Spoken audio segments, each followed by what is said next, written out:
자, 오늘 이 새벽에 하나님께서 우리에게 주시는 하나님 말씀은 호세아 4장 1절부터 10절까지 말씀, 저와 여러분이 한 절씩 교독합니다. 이스라엘 자손들아, 여호와의 말씀을 들으라. 여호와께서 이 땅 주민과 논쟁하시나니 이 땅에는 진실도 없고 인애도 없고 하나님을 아는 지식도 없고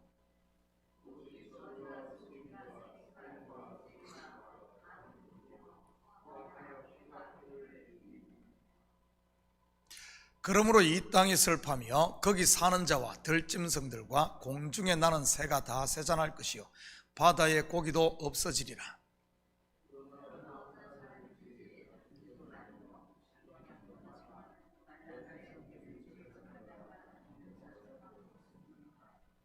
너는 낮에 넘어지겠고 너와 함께 있는 선지자는 밤에 넘어지리라. 내가 내 어머니를 멸하리라.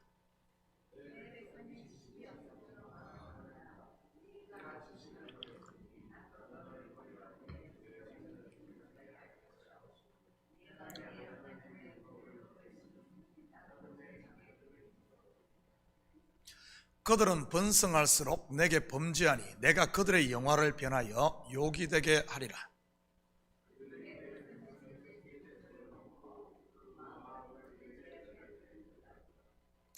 장차는 백성이나 제사장이나 동일함이라.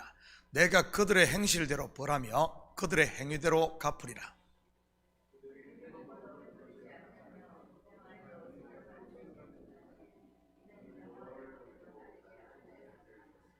아멘. 좋은 아침입니다. 지금까지 호세아는 자기의 가정을 중심으로 하여 하나님을 배반한 이스라엘의 죄를 깨우쳤습니다. 그런데 본장부터 14장까지는 이스라엘을 향한 8편의 호세아의 설교가 소개됩니다.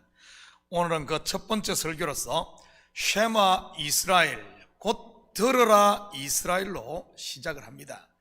이 시대 이스라엘이 누구겠습니까? 하나님의 백성, 바로 저와 여러분, 곧 교회인 것이지요.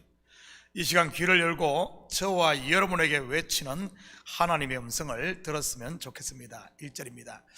이스라엘 자손들아, 여호와의 말씀을 들으라. 여호와께서 이 땅 주민과 논쟁하시나니 이 땅에는 진실도 없고 인애도 없고 하나님을 아는 지식도 없고. 본절에서 이스라엘에 대해 이 땅 주민이라고 하네요. 이 땅 주민, 곧 가나안에 살고 있는 원래 이 땅의 주민은 누구였습니까? 바로 여호수아가 멸한 가나안 7족속입니다. 헷 족속, 기르가스 족속, 아모리 족속, 가나안 족속, 브리스 족속, 히위 족속, 그리고 여부스 족속이지요. 이들 가나안 7족속에 대해서는 하나님께서 남녀노소를 불문하고 다 멸하라고 여호수아에게 명령을 했습니다. 그렇다면 왜 가나안 7족속에 대해서만은 이처럼 진멸하라고 했던 것일까요? 그것은 각종 우상 숭배로 인해 그 땅에 죄가 관영했기 때문입니다. 한마디로 죄에 대한 심판이었던 것이지요. 그런데 지금 하나님께서 이스라엘을 향해 이 땅 주민이라는 이런 표현을 하십니다. 이것은 바로 이스라엘이 지금 그들이 스스로 진멸한 가나안 7족속과 같이 되었다는 이중적인 의미를 담고 있는 것입니다. 이것을 신학적인 의미로 말한다면 은혜로 구원받은 지금 이 시대 교회가 율법으로 돌아가 율법의 종이 되어 있는 이런 상태를 일컫는 말이지요. 그러다 보니 그들을 구원하신 하나님이 오히려 지금 그들의 대적이 되었던 것입니다. 여기서 논쟁하신다는 말은 하나님이 재판장이 되셔서 이스라엘의 죄를 조목조목 따져 묻겠다는 이런 뜻입니다. 그들의 죄목이 무엇인지 한번 볼까요? 먼저는 하나님의 백성에게 반드시 있어야 하는데 없는 것이, 그들에게는 없는 것이 진실과 인애, 그리고 하나님을 아는 지식이라고 했습니다. 첫 번째 진실은 하나님께 대해 변치 않는 이런 신실함을 일컫는 말입니다. 지난 새벽에 공부했듯이 이스라엘을 향한 하나님의 마음은 어제나 오늘이나 그리고 내일이나 동일하십니다. 그것을 3장에서는 다른 남자를 쫓아가 종으로 팔려버린 아내를 은 15개와 보리 한 호멜 반을 주고 사오는 호세아의 모습을 통해 설명을 했지요.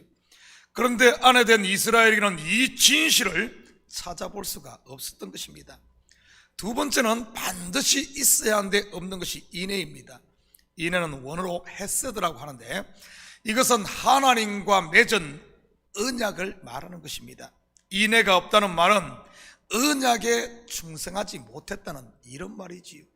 그들이 붙들고 있는 것이 언약을 붙들고 있는 것이 아니라 자기를 붙들고 있다는 이런 말입니다. 세 번째는 하나님을 아는 지식입니다. 이것이 없다는 말은 그들의 마음이 완악해져서 하나님의 말씀에 대한 깨달음과 그 말씀에 대한 순종이 없다는 이런 말이지요. 그렇다면 하나님의 자녀인 내 속에 이런 것은 있습니까?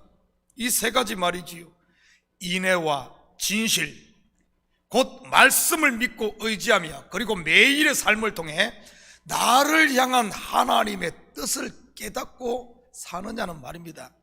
나를 향한 하나님의 뜻이 무엇입니까? 예레미야 29장 11절입니다. 여호와의 말씀이니라 너희를 향한 나의 생각을 내가 하나니 평안이요 재앙이 아니니라 너희에게 미래와 희망을 주는 것이니라. 나를 향한 하나님의 뜻을 우리가 바로 알지 못하면 항상 하나님에 대해 오해를 하게 되는 것입니다. 마치 한 달란트 받은 종이 하나님에 대해 오해했듯이 말이지요. 하나님께서 좋은 것을 주실 때 먼저 하시는 일이 무엇인 줄 아십니까? 회개 곧 청소부터 하십니다. 낡은 집은 부수고 헌옷은 벗기고 말이지요. 그런데 이런 하나님의 마음을, 하나님의 뜻을 모를 때는 어떻게 오해를 합니까? 하나님은 나를 파괴하는 자요 내 것을 빼앗는 강도로 오해를 하는 것이지요. 그러니 매 시험 들고 놓지 않겠다고 발버둥 치는 것 아니겠습니까? 그러니 신앙생활이 힘들 수밖에 없고요. 은혜와 평강이 아닌 매 울며 이를 갈며 바깥에서 그러고 있는 것입니다. 그런데 이러한 하나님의 생각을 알면 어떻게 되겠습니까? 어떠한 환경에서도 감사할 수 있고 자유할 수 있는 것입니다. 묵묵히 주어진 자리에서 말이지요. 여러분의 삶은 어떻습니까? 동해 번쩍 서해 번쩍 합니까? 아니면 언제나 보내신 자리에서 감사하며 사십니까? 우리 2절 같이 봅니다. 오직 저주와 속임과 살인과 도둑질과 간음뿐이요 포악하여 피가 피를 뒤염이라. 있어야 할 것이 비어있으니 그 자리를 없어야 할 것들이 대신 차지를 해버립니다. 이것은 단순히 도덕적으로 타락했다는 말뿐만 아니라 원래의 자리로 돌아갔음을 말하는 것이지요. 앞에서 말씀드렸듯이 가나안 7족속을 멸한 그들이 오히려 가나안 족속과 같이 되었다는 이런 말입니다. 그렇다면 우리의 본성 곧 우리 속에 원래 무엇이 들어있었는지 우리 한번 살펴볼까요? 마가복음 7장 20절에서 23절입니다. 또 이르시되 사람에게서 나오는 그것이 사람을 더럽게 하느니라. 속에서 곧 사람의 마음에서 나오는 것은 악한 생각 곧 음란과 도둑질과 살인과 간음과 탐욕과 악독과 속임과 음탕과 질투와 비방과 교만과 우매함이니 이 모든 악한 것이 다 속에서 나와서 사람을 더럽게 하느니라. 이것 제 말이 아닙니다. 바로 나보다 나를 더 잘 아시는 예수님의 말씀이지요. 그런데 사람은 누구나 자기 속에 이런 것으로 가득 차 있음을 인정하지 않으려고 합니다. 세상 사람 다 그래도 나는 아니라고 말이지요. 창세기 1장 2절에서 이러한 인생들의 상태를 땅이 혼돈하고 공하며 흑암이 깊음 위에 있다라고 묘사를 했습니다. 바로 우리의 처음 자리가 바로 이 자리란 것이지요. 그런데 이러한 마음에 복음의 빛이 비침으로 진실과 인애 그리고 하나님을 아는 지식으로 채워졌던 것입니다. 그런데 지금 이스라엘은 다시 옛날로 돌아갔던 것이지요. 신약으로 말한다면 은혜로 시작했다가 다시 율법으로 돌아간 것 말이지. 3절입니다. 그러므로 이 땅이 슬퍼하며 거기 사는 자와 들짐승들과 공중에 나는 새가 다 쇠잔할 것이요 바다의 고기도 없어지리니. 그렇다면 그 결과가 무엇입니까? 먼저는 땅이 슬퍼한다고 하네요. 땅은 사람의 마음을 은유적으로 묘사한 것으로서 은혜와 평강, 감사와 기쁨이 충만해야 할 성도의 마음에 두려움과 근심과 같은 이런 슬픔이 몰려온다는 말입니다. 다시 말해 곡식이 자라야 할 우리 성도들의 마음에 가라지만 가득 찼다는 이런 말이지요. 마태복음 7장에 보면 그 열매를 보면 그 나무를 안다고 했듯이 나에게 나타나는 열매를 보면 어떤가 하면 나의 속사람의 상태를 알 수 있는 것입니다. 바다에 고기가 없으면 바로 빈 그물의 인생을 말하는 것으로 베드로의 처음 상태가 그러지 않았습니까? 예수님을 만나기 전 말이지요. 밤새도록 그물을 내렸지만 한 마리도 잡지를 못했지요. 공중에 나는 새가 쇠잔하다는 말은 더 이상 하나님의 말씀이 내게 은혜가 되지 않고 양식이 되지 못한다는 말입니다. 왜냐하면 공중의 새는 하늘과 땅을 이어주는 말씀 사역자를 상징하니까요. 혹시 여러분 가운데 말씀만 들으면 속에서 짜증이 나고 졸음만 쏟아지는 분 계신가요? 여기 있는 목사 책임도 없지는 않겠지만 먼저는 내가 옛날로 돌아가고 있지는 않은지 우리 자신을 좀 점검했으면 좋겠습니다. 반대로 성령 충만함으로 하나님의 말씀에 눈이 열리고 귀가 열리면 어떤 열매가 맺힐까요? 바로 성령의 열매가 맺히는 것 아니겠습니까? 사랑과 희락과 화평과 오래 참음과 자비와 양성과 충성, 온유와 절제 같은 이런 열매 말이지요. 혹시 지금 나의 상태는 어떻습니까? 있어야 할 것이 충만하게 차 있고 없어야 할 것은 찾아볼 수 없는 이런 성령 충만의 상태입니까? 아니면 오늘 본문의 이스라엘처럼 반대입니까? 여러분 스스로 분별이 잘 되지 않거든 여러분 가장 가까이 있는 분들의 소리에 귀를 기울이시기를 축복합니다. 쉐마 이스라엘, 하나님께서는 여기 있는 목사의 설교를 통해서도 말씀하시지만 매일 여러분과 함께 있는 사람들의 입을 통해서도 말씀하시니까요. 내 속에 있는 보혜사 성령님의 소리를 듣지 못할 때 말이지요. 이 새벽의 식구들은 귀를 막고 혼자 독불장군으로만 사시지 마시고 귀와 눈을 열고 더 나아가 입으로 복음을 전하는 그리고 찬양하는 이런 좀 열린 삶을 살 수 있기를 축복합니다. 우리 4절입니다. 그러나 어떤 사람이든지 다투지도 말며 책망하지도 말고 내 백성들이 제사장과 다투는 자처럼 되었음이니라. 이 말이 무슨 의미일까요? 제사장과 다투는 자처럼 되었다는 말이요.